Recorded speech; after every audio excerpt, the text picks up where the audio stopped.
and I always say this to people I talked about reading, is I just start the day with 10 pages of a book. So, I start every day with 10 pages. And then I've extended that to like 20 pages. So I'll do 10 pages of this book, then I'll do 10 pages of that. And when I'm on a tube, I'm going to do 10 pages.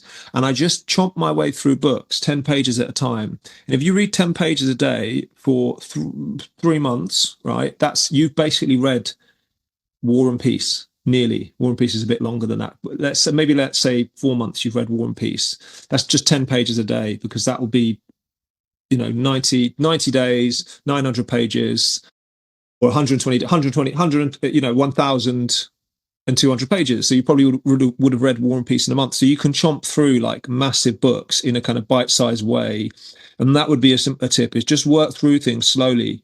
Just work through things slowly. If you can't sit there and focus for like an hour, just do 15 minutes, 20 minutes, and you will get better. And then I would say I think we should do some book lists, right? Everyone loves a book list. And yeah, I think we should do book lists. And I think we should, I just wanted to say that is like. Can I just jump in there? So I think with reading fiction, I think an important tip, you don't have to understand every word or every sentence. There will be unusual words, particularly in old books. I've found you can look them up, but that breaks the flow of the reading for me. Your brain will be, although with great writers, they'll be written in such a way that you will be able to understand from the context what they are, and actually getting into the flow of the story. And with Shakespeare as well, actually, you don't have to understand every word, even every sentence. You do if you're acting it and you're studying it very deeply, of course, but you can read it in an enjoyable way with entering the flow of that text, and you don't have to have the pressure on yourself that I have to understand every word. I don't understand, and this is confusing, and you put it down. Like, you can let that go and just flow with it. There's a real problem with men and fiction, right? Men don't read fiction, and I think that has led to the fiction that's published being of a certain kind, right?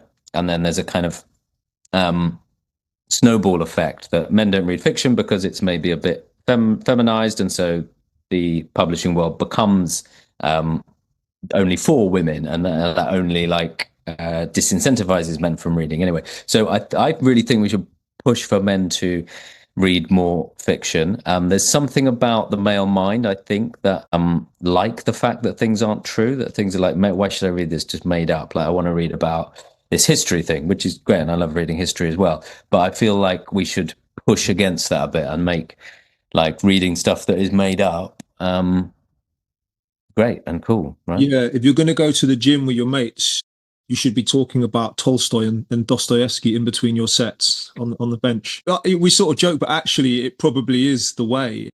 Go through these great books. Like, they will improve your lives. They will make you stronger mentally. They are truer than true, I think, lots of them. And you can read them. Like, go and read Dostoevsky, go and read Tolstoy, or the one I read, the old one that I really enjoyed was Don Quixote, the Cervantes book, the old. I loved it. It was about 1,200 pages, really fun, really funny, and I kind of trotted my way through that. And I think novels are really important. I think particularly for actors and dramatists, some people will have gone to uni and will have read loads, but I think we're aiming this at like anyone who's just wants to kind of hear a podcast about reading and how they might read. It's like, novels are going to be great for you. They're going to they're just going to expand your mind, and you learn about history when you read novels as well.